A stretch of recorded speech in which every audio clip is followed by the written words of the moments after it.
নমস্কাৰ সকলোকে স্বাগতম জনাইছো মোৰ চেনেল এম অসমলৈ। আজি মই আপোনালোকলৈ NFL যি আমাৰ 5647টা এপ্ৰেন্টিছৰ ভেকেন্সি ওলাইছে তাৰ কেইটামান গুৰুত্বপূৰ্ণ দিশৰ ওপৰত মই ভিডিঅ'টো লৈ আহিছোঁ। গতিকে ভিডিঅ'টো শেষলৈকে চাব আৰু যদি ভাল পায় তেনেহ'লে লাইক কৰিব, কমেণ্ট কৰিব, শ্বেয়াৰ কৰিব আৰু যদি কোনোবা নতুন আহিছে তেনেহ'লে চেনেলটো ছাবস্ক্ৰাইব কৰিবলৈ নাপাহৰিব। ভিডিঅ'টো শেষলৈকে চাব আপোনালোকে। মই ইয়াৰ এটা গুৰুত্বপূৰ্ণ পইণ্টৰ ওপৰত একেবাৰে শেষত ক'ম, গতিকে আপোনালোকে ভিডিঅ'টো স্কিপ নকৰি পেলাই একেবাৰে শেষলৈকে চাব। গতিকে আজিৰ ভিডিঅ'টো পলম নকৰি আমি আৰম্ভ কৰোঁ। প্ৰথম কথা হ'ল আমাৰ যোনটো এপ্ৰেন্টিছৰ ভেকেন্সি ওলাইছে 5647টা, তাৰ যেতিয়া আপুনি অনলাইনটো আমাৰ 4 নৱেম্বৰৰ পৰা ষ্টাৰ্ট হৈছে আৰু লাষ্ট ডেট আছে 3 ডিচেম্বৰ। গতিকে যোনসকলে অনলাইনটো কৰা নাই তেওঁলোকে কৰি লওক।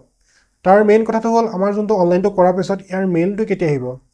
ইয়াৰ মেইলটো আপুনি যদি 2022 চনৰ যোনখিনি আমাৰ এপ্ৰেন্টিছৰ ভেকেন্সি ওলাইছিলে তাৰ ওপৰত সেইখিনি চাবলৈ গ'লে তাৰ অনলাইনটো হৈছিলে আমাৰ 1 জুন 2022ৰ পৰা ষ্টাৰ্ট হৈছিলে অনলাইনটো।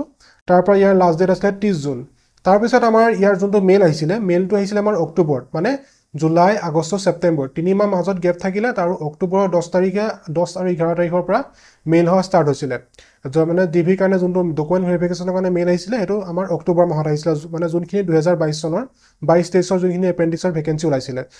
আৰু তাৰ মেইলটো আহিছিলে আপুনি গম পালে অক্টোবৰ মাহ। আপোনালোকে যেতিয়া অনলাইনটো কৰিব বা 3 ডিচেম্বৰত আপোনালোকৰ লাষ্ট ডেট আছে, ধৰি লওক আপোনালোকৰ এমাহ দুমাহৰ পিছত আপোনালোকৰ ডকুমেণ্ট ভেৰিফিকেশ্যনৰ কাৰণে মেইল আহি যাব। তাৰপিছত আহিলে মেইন কথাটো হ'ল ডকুমেণ্ট, ইম্পৰ্টেণ্ট ডকুমেণ্টছ আপোনালোকৰ কি লাগিব। মানে ডকুমেণ্টছ আপোনালোকৰ Aadhaar card, PAN card, voter card এইবিলাকতো লাগিবই তাত। বাকী আপোনাৰ যোনখিনি এডুকেশ্যনেল এছেঞ্চিয়েল যোনখিনি কোৱালিফিকেশ্যন আছে সেইখিনিতো লাগিবই। তাৰ উপৰি আপোনাৰ কেইটামান ডকুমেণ্টছৰ প্ৰয়োজন হ'ব। প্ৰথমটো হ'ল আপোনালোকৰ যোনখিনি SC ST কাষ্টৰ ল'ৰা ছোৱালী আছে তেওঁলোকৰ কাৰণে চেণ্ট্ৰেলৰ যোনখন কাষ্ট চাৰ্টিফিকেট সেইখন মাষ্ট বি আপোনালোকক লাগিবই। বাকী আপোনাৰ OBC NCL খনো আপোনাক লাগিব। আৰু মই SC ST যোনখন কাষ্ট চাৰ্টিফিকেট সেইখন আপোনালোকে কেনেদৰে উলিয়াব তাৰ ওপৰত মই ভিডিঅ' প্ৰস্তুত কৰিছোঁ। আপুনি ভিডিঅ'টো গৈ ডেছক্ৰিপশ্যনৰ লিংকটো দিম, ভিডিঅ'টো চাব আপোনালোকে। তাৰপিছত আহিলে OBC NCLখন আপোনালোকক লাগিব যোনসকল OBC কেণ্ডিডেট হয়। তাৰপিছত আহিলে আমাৰ EWSখন আপোনালোকক লাগিবই মাষ্ট বি। EWSখন যদি আপোনালোকৰ চেণ্ট্ৰেল নাই তেনেহ'লে ষ্টেটৰখনকে লৈ যাব, তাত এখন বিচাৰে। তাৰপিছত আপোনাৰ যোনসকল মানে PWD কেণ্ডিডেট হয় তেওঁলোকক যোনখিনি ডকুমেণ্টছ বিচাৰিছে সেইখিনি লাগিবই। একেবাৰে শেষত যোনটো আমাৰ মেইন ইম্পৰ্টেণ্ট ডকুমেণ্টছ হ'ল সেইটো হ'ল আমাৰ মেডিকেল ডকুমেণ্ট, মেডিকেল যোনখন চাৰ্টিফিকেট। আপোনালোকে যোনখিনি মেডিকেলৰ কাৰণে টেষ্ট কৰিব তাৰ যোনখিনি এটা চাৰ্টিফিকেট যোনটো ফৰ্মেট আপোনালোকে এডভাৰটাইজমেণ্টত দেখিছে ফৰ্মেটটোৰ মতে আপোনালোকে ফিল আপ কৰিব, কাৰণ এই বস্তুটো বহুত ইম্পৰ্টেণ্ট হয়। আৰু ONGCৰ কাৰণেও মেডিকেল চাৰ্টিফিকেটটো ইম্পৰ্টেণ্ট, NFL এপ্ৰেন্টিছ হয় তাৰ কাৰণেও মেডিকেল চাৰ্টিফিকেটখন বহুত ইম্পৰ্টেণ্ট হয়। গতিকে এইখন আপোনালোকে কোনো ধৰণৰ প্ৰাইভেট ডক্টৰৰ পৰা নুলিয়াব, ডাইৰেক্ট আপুনি এখন যোনখন চৰকাৰী ডক্টৰৰ পৰা চিল মৰাই উলিয়াই ল'ব, বা আপুনি টেষ্টখিনি কৰি পেলাই তাতে তেওঁলোকে উলিয়াই দিয়ে। এতিয়া কথাটো হ'ল যোনখিনি আমাৰ ডকুমেণ্ট ভেৰিফিকেশ্যন হ'ব, আচলতে গোটেইখিনি NFR জোনৰ যোনখিনি ডকুমেণ্ট ভেৰিফিকেশ্যন সেইখিনি একেলগে হয়নে? আচলতে সেইটো নহয়। আমাৰ যোনখিনি NFR জোনৰ ডকুমেণ্ট ভেৰিফিকেশ্যনৰ প্ৰক্ৰিয়াটো প্ৰত্যেকটো ডিভিজনত বেলেগ বেলেগ ধৰণে হয়। আপোনালোকলৈ মেইল যেতিয়া আহিব ডিভিজনৰ ফালৰ পৰা আহিব, NFL ফালৰ পৰা মেইলটো নাহে। যোনটো আপোনাৰ ডিভিজনত আপোনাৰ চিলেকশ্যন হ'ব সেইটো ডিভিজনৰ পৰা আপোনালৈ মেইল আহিব আৰু সেই ডেটটো মতে আপুনি ভেৰিফিকেশ্যন কৰিবলৈ যাব লাগিব। আৰু এটা ডিভিজনতহে পাৰিব আপুনি ভেৰিফিকেশ্যন কৰিব, কাৰণ ডিভিজন এটাৰ পৰা আপোনাৰ চিলেকশ্যন হ'ব। তাৰপিছত আমাৰ যোনটো মেইন ফাইনেল মেৰিট লিষ্ট সেইটো কেতিয়া প্ৰকাশ পায়। যোৱা বছৰ ৰেকৰ্ড মতে চাবলৈ গ'লে আমাৰ 2022 চনৰ ৰেকৰ্ডটো চাবলৈ গ'লে আমাৰ মানে অক্টোবৰ মাহত আহিছিলে মেইলটো, ডকুমেণ্ট ভেৰিফিকেশ্যন তেতিয়াৰ পৰাই ষ্টাৰ্ট হৈছিলে, অক্টোবৰৰ মানে লাষ্টৰ ভাগৰ পৰা ষ্টাৰ্ট হৈছিলে। আৰু ইয়াৰ ডকুমেণ্ট ভেৰিফিকেশ্যন প্ৰক্ৰিয়া চলি আছিলে আমাৰ ডিচেম্বৰলৈকে। আৰু সেই মানে প্ৰত্যেকটো ডিভিজনত বেলেগ বেলেগ ধৰণে হৈছিলে, সেইটো কাৰণে ডিচেম্বৰলৈকে আমাৰ ডকুমেণ্ট ভেৰিফিকেশ্যন চলি আছিলে।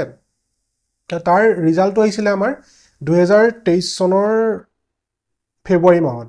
আৰু জইনিংটো আমাৰ হৈছিলেগৈ 20 তাৰিখৰ পৰা আমাৰ 23 এপ্ৰিললৈকে ইয়াৰ জইনিং ডেট দিছিলে। আৰু প্ৰত্যেকটো জোনত বেলেগ বেলেগ জইনিং ডেট, মানে আপুনি যদি ৰঙিয়া ডিভিজনত পাইছিলে বা ডিব্ৰুগড় ডিভিজনত পাইছে তেনেহ'লে প্ৰত্যেকটো জোনত বেলেগ বেলেগ মানে জইনিং ডেট আছিলে। কোনো জোনতে আপোনাৰ ডেটবিলাক একে নাছিলে, কোনোবাটোত 3 এপ্ৰিল আছিলে, কোনোবাটোত 4 এপ্ৰিল আছিলে, কোনোবাত 20 এপ্ৰিল বা কোনোবাত আপোনাৰ 20 ফেব্ৰুৱাৰী, তেনেকুৱা ধৰণৰ সকলোতে মানে বেলেগ বেলেগ জোনত মানে আপোনালোকৰ জইনিঙৰ ডেট সেইখিনি বেলেগ বেলেগ আছে। এতিয়া কথাটো হ'ল যে আপোনাৰ যেতিয়া জইনিং কৰিবলৈ যাব আপোনাৰ পষ্টিংটো ক'ত হ'ব। পষ্টিংটো আপোনাৰ তাৰ যোনখিনি অফিচিয়েল কাম কৰে আমাৰ জইনিঙৰ তেওঁলোকে নিৰ্ধাৰণ কৰে আচলতে। কিন্তু আপুনি তাত ক'ব পাৰে যে আপোনাৰ যোনটো ওচৰৰ যোনটো ৰেলৱে ষ্টেচন তাত কাম কৰিব বিচাৰে বা তাত আপোনাক জইনিংটো দিব পাৰে, তেওঁলোকে তাত দিব পাৰে। কিন্তু জইনিংটো কেতিয়াবা পাৰে ডিব্ৰুগড়, আপুনি যদি গোলাঘাটৰ হয় তেনেহ'লে ডিব্ৰুগড়টো পৰিব, বা আপুনি যোৰহাটৰ হ'লে কেতিয়াবা আপুনি তিনিচুকীয়া ছাইডেও পৰিব, তেনেকুৱা ধৰণৰ। কিন্তু এতিয়া সেইটো আপোনাৰ যোনখিনি চিলেকশ্যন মানে আমাৰ যোনখিনি জইনিঙৰ কাৰণে তেওঁলোকে এপইণ্টমেণ্ট লেটাৰটো বনাই তেওঁলোকৰ ওপৰত নিৰ্ভৰ কৰে, তেওঁলোকে ক'ত দিয়ে, তেওঁলোকক ক'লেও আপোনালোকক সলাই দিব। এতিয়া ধৰি লওক আপোনাৰ জইনিংটো হৈ গ'ল। তেতিয়া জইনিং কৰাৰ পিছত আপোনাৰ ধৰি লওক আপোনাৰ যদি ঘৰ যোৰহাটত বা গোলাঘাটত, আপোনাৰ পষ্টিংটো পৰি গ'ল তিনিচুকীয়াৰ মানে মেইন হেডকোৱাৰ্টাৰ ষ্টেচনতে আপোনাৰ মেইন পষ্টিংটো পৰি গ'ল। এতিয়া আপুনি থাকিব ক'ত বা আপোনাক তাত থাকিবলৈ জেগা দিয়ে নে নিদিয়ে সেইটো মই জনাই দিছোঁ। ৰেলৱেৰ ফালৰ পৰা সম্পূৰ্ণ এইটো আপোনাৰ প্ৰভাইড কৰে, কিন্তু তেওঁলোকে লিখে যে এইটো কোনো ধৰণৰ ইয়াত সুবিধা নিদিয়ে বুলি। কিন্তু আপোনালোকে তাত ক'লে যে মোৰ এনেকৈ থকা প্ৰব্লেম হ'ব, গতিকে মোক জেগা মানে কোৱাৰ্টাৰ কিবা এটা এলটমেণ্ট কৰি দিয়ক বা আপুনি মোক কিবা এটা জেগা দিয়ক। গতিকে আপোনালোকক তেনেকৈ কোনোবা যদি কোৱাৰ্টাৰ খালী থাকে তেনেহ'লে আপোনালোক থাকিবলৈ জেগা দিবই, চিঅ'ৰ দিব আপোনালোকক যদি আপোনালোকৰ খালী থাকে। কিন্তু আপোনাক অকলে নিদিয়ে, কাৰণ কেইবাজনো ল'ৰাৰ লগ লাগি আপুনি এটা কোৱাৰ্টাৰত থাকিব লাগিব। গতিকে আপোনাৰ থকাটো আপোনালোকে নিজে তাত পাই যাব, কোনো টেনশ্যন নাই। তাৰপিছত আহিলে আমাৰ যোনটো খোৱা বোৱা, সেইটো আপোনালোকে নিজে কৰিব লাগিব। যদি আপুনি কিনি খাব বিচাৰে তেনেহ'লে কিনিও খাব পাৰে, কিন্তু আপুনি খোৱা বোৱাটো নিজে কৰিব লাগিব, কিন্তু আপোনাক থকাটোহে দিব। এতিয়া আমাৰ যোনটো ষ্টাইপেণ্ড হয়, ষ্টাইপেণ্ডটো আচলতে টাইম মতে হয় নে নহয়, বহুতে কৈছিলে যে আমাৰ যোনটো ষ্টাইপেণ্ড হয় মানে টাইম মতে নিদিয়ে।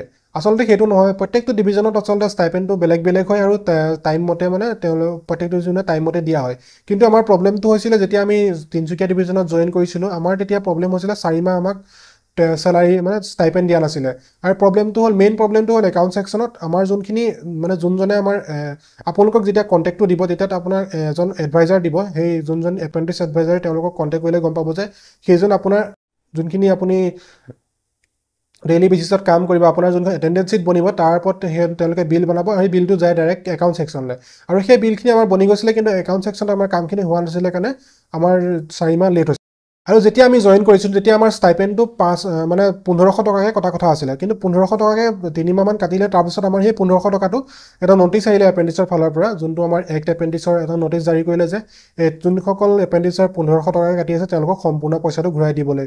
আৰু সেই মতে আমাৰ যোনখিনি 1500 টকা আছিলে সেইটো ঘূৰাই দিলে। তাৰপিছৰ পৰা নেক্সট মান্থৰ পৰা আমাৰ পূৰা মানে ফুল ষ্টাইপেণ্ড।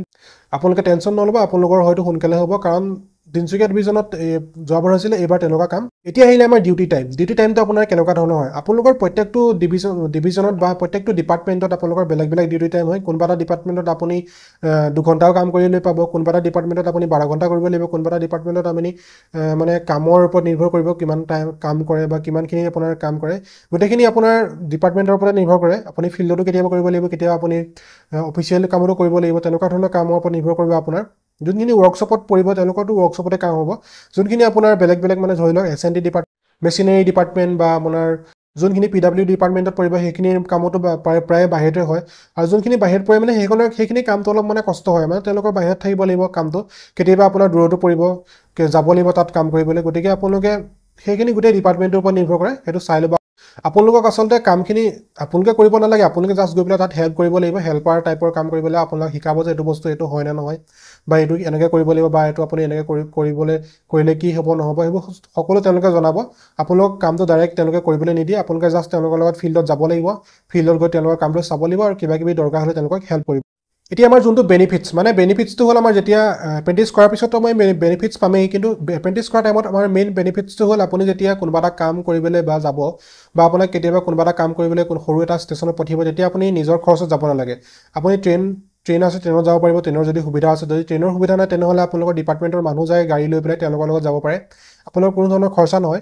যোনখিনি আপোনাৰ যোনখিনি ওচৰৰ ষ্টেচনত পৰে বা কাম কৰিবলৈ ডিউটি পৰে তেওঁলোকৰ আচলতে বাইকৰ খৰচা হয়, বা তেওঁলোকে গাড়ী লৈ গ'লে তেওঁলোকৰ নিজৰ খৰচা হয়। কিন্তু যোনখিনি দূৰত পৰে তেওঁলোকৰ একেবাৰে মানে খৰচটো কম হয়, তেওঁলোকক সুবিধা দিয়ে যাবলৈ ডিপাৰ্টমেণ্টৰ মানুহৰ লগত, বা কেতিয়াবা ট্ৰেইনত যাবলগীয়া হয়। গতিকে এইটো আপোনাৰ কাৰণে ভাল বেনিফিটছ এপ্ৰেণ্টিছ টাইমত, যোনখিনিয়ে তাৰমানে ঘৰৰ পৰা দূৰত কাম কৰিব।